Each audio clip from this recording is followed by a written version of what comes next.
আমাদের সব আমল বরবাদ, সারাদিনের কামাই রুজি শেষ। আমি পৃথিবীর যে সকল দেশে গেছি, মানুষের দুইটা ভদ্রতা দেখে আমি অবাক হয়েছি, আমার কাছে খুব ভালো লাগছে।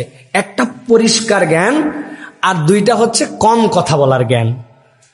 দুনিয়ার যেখানে গেছি, আমি আমার জীবনের সবচেয়ে সারপ্রাইজিং, আমি ক্যালিফোর্নিয়া থেকে নিউ ইয়র্কে আসব, নর্থ ক্যারোলিনাতে আমার হচ্ছে যাত্রা বিরতি, 6 ঘন্টার ফ্লাইট।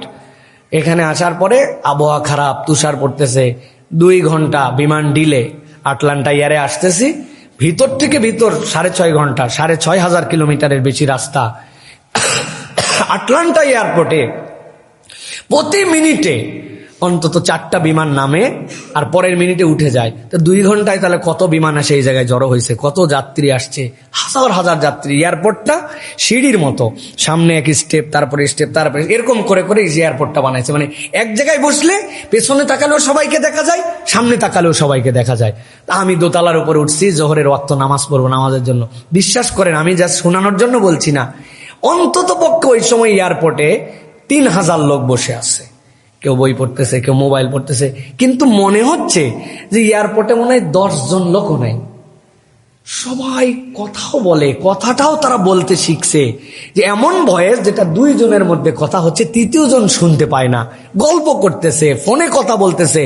হোয়াট এ ম্যানার, কি চমৎকার পরিবেশ। আমি চিন্তা করলাম, সুবহানাল্লাহ, বাংলাদেশে যদি এরকম 500 জন লোক খালি এইরকম করে বসতো, আর বিমান যদি দেরি হতো, বিমানের পাইলট আর বিমানবালার গোষ্ঠী উদ্ধার করেই তো আমাদের ক্যাসার লেগে যেত পুরো বিমানবন্দর, ঠিক কিনা? বাইরে ভাই, কত বড় বড় লাইনের পিছে দাঁড়িয়েছি, কত কত জায়গায় কথা বলে না মানুষ, এটা তাদের ম্যানার। আর 2 নম্বর, পরিষ্কার জ্ঞান। সুবহানাল্লাহ, পরিষ্কার জ্ঞান সব জায়গায় আমাদের মধ্যে। এই জ্ঞানটা আমাদের মধ্যে থেকে একদম উঠে যাচ্ছে, আমরা বুঝি না। খালেদা জিয়ার জানাজায় দাঁড়াইছি, হ্যাঁ, দাঁড়ানোর পরে মানুষের তো কাশি, কফ এগুলো আসে, আর আমাদের বাঙালিদের বেশি আসে, যেহেতু যেখানে সেখানে ফেলা আমাদের অভ্যাস, এই জন্য যখন সখন আসে। আর যারা যেখানে সেখানে ফেলে না, তাদের যখন তখন আসে না। আপনি বাথরুম আসে খবর পাওয়ার পরে বাথরুমের বেগ যত জোরে লাগবে, আর যদি খবর পান এলাকায় বাথরুম না, আপনার বাথরুম লাগবে না। এটা হচ্ছে হ্যাবিট মানুষের। কত লোক দেখতেছি জানাজার সামনে, ভাই কেমনে সহ্য করি, কেমনে বলি বলেন?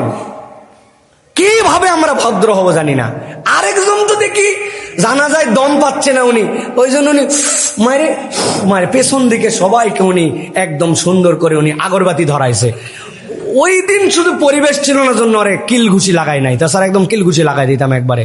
কেমন ভদ্রতা কেন বলেন ভাই আমাদের? এই জন্য আল্লাহ রাব্বুল আলামিন বলছে, ওয়ালা ইয়াগতাব বা'দুকুম বা'দা, তুমি যদি গীবত করা বাদ দাও, তোমার মুখ অটোমেটিক বন্ধ হবে। আপনি তো আইটেম নাই, আপনার কাছে আইটেম নাই, আপনি কি গীবতটা, আপনি গল্পটা কি আজারা করবেন? তখন আপনার পড়ায় মন আসবে, তখন আপনার অন্য কন্টেন্ট দেখতে মন চাবে। আর আপনার যখন আইটেম আছে, ভাই জানিস না তো ভাই, আজকের যে বিমানবালা যেগুলো ছিল, এটা মানুষের জাতের মধ্যে পড়ে না। আপনি আইটেম পাইছেন তো, আর এরা তো আইটেম পায় নাই। এই জন্য প্রিয় ভাইরা, আমাদের সব আমল বরবাদ, সারাদিনের কামাই রুজি শেষ এই গীবত দিয়া। ছেলে মেয়ে, ছোট বড় 2 জন একত্রিত হলে 3 নম্বরের আলোচনা। এখান থেকে আমাদের বেরোতে হবে প্রিয় ভাইয়েরা, এটা আমাদের জন্য ভয়ঙ্করতম অপরাধ। হুজুর, ছাত্র, নন আলেম, আলেম, আমরা সবাই কম বেশি এগুলোর সাথে বিভিন্ন অজুহাত দিয়ে জড়িত হয়ে যায়। এগুলোর থেকে আমাদেরকে বেঁচে থাকার জন্য চেষ্টা করতে